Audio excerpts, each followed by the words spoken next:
Lagi ramai di jagat maya perdebatan kelas berat abad ini. Katanya pisau yang bisa slice tisu tanpa tekanan justru bakal licin dan mental pas kena leher sapi. Kubu sebelah bilang itu mitos. Kalau licin berarti tekniknya yang salah. Kubu akademis bilang itu fakta. Secara mekanika bahan memang ada alasan. Jadi yang benar siapa?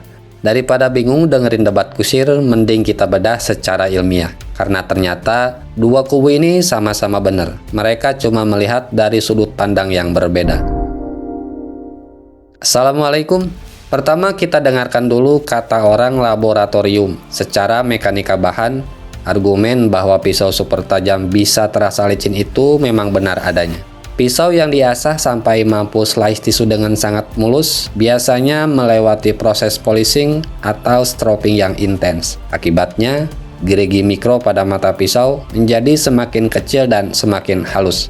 Karakter potongnya pun berubah dari yang agresif dan menggigit menjadi lebih halus dan lebih bersifat slicing. Sekarang bayangkan, mata pisau yang sangat halus bertemu dengan kulit sapi yang elastis, sedikit berminyak, dan dilapisi bulu yang rapat. Pada kontak awal, bilah yang terlalu halus memang bisa memiliki gigitan awal atau initial beat yang lebih kecil dibanding bilah yang masih menyisakan gergaji mikro yang agresif. Akibatnya, jika hanya digeser perlahan tanpa tekanan yang memadai, bilah bisa terasa seperti meluncur di atas permukaan kulit. Jadi, kalau dilihat murni dari sudut pandang material dan kondisi kontak awal, fenomena itu memang bukan khayalan. Secara teori ada dasar ilmiahnya. Nah, sekarang kita dengarkan kata orang lapangan. Menariknya, apa yang dilakukan praktisi berpengalaman justru sejalan dengan prinsip fisika yang sama. Bedanya mereka tidak menjelaskan pakai istilah ilmiah. Kalau orang lapangan biasanya lebih sederhana. Bang, itu pisaunya bukan licin, situ aja yang kurang mantep. Nah, meskipun kedengarannya nyelekit, ada benernya juga. Masalahnya banyak orang mengira proses menyembelih itu cukup dengan menggesek pisau. Padahal tidak sesederhana itu. Ketika ada yang mengeluh pisau slice tisu terasa licin, seringkali yang terjadi adalah pisaunya hanya ditarik atau didorong tanpa tekanan awal yang cukup. Bahasa sederhananya, pisau cuma diajak jalan tapi belum disuruh duduk. Para praktisi yang jam terbangnya tinggi memahami satu hal penting. Pisaunya harus duduk dulu di mili detik pertama baru jalan. Artinya, pada momen pertama diberikan tekanan yang tegas dan terkontrol agar mata pisau memperoleh cengkraman pada permukaan kulit. Begitu kontak awal terbentuk, barulah gerakan tarik atau dorong dilakukan dengan mantap.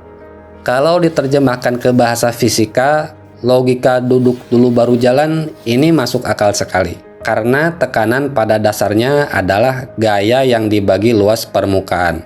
Pisau yang mampu slice tisu memiliki area kontak di ujung mata bilah yang sangat kecil. Karena luas kontaknya kecil, sedikit tambahan gaya tekan saja bisa menghasilkan tekanan yang sangat besar pada titik kontak pertama. Saat tekanan awal diberikan, bulu dan lapisan kulit mulai terbelah pada titik kontak tersebut.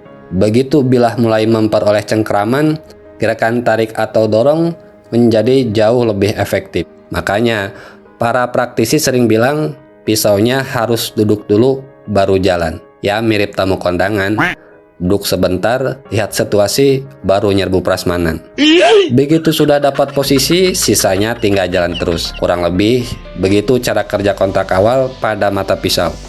Jadi, apakah pisau yang bisa slice tisu bakal licin di leher sapi? Jawabannya bisa iya, bisa tidak. Kalau hanya mengandalkan ketajaman tanpa teknik yang tepat, memang bisa terasa licin. Tapi di tangan orang yang memahami tekanan awal dan cara mengendalikan bilah, ketajaman ekstrim justru menjadi keuntungan.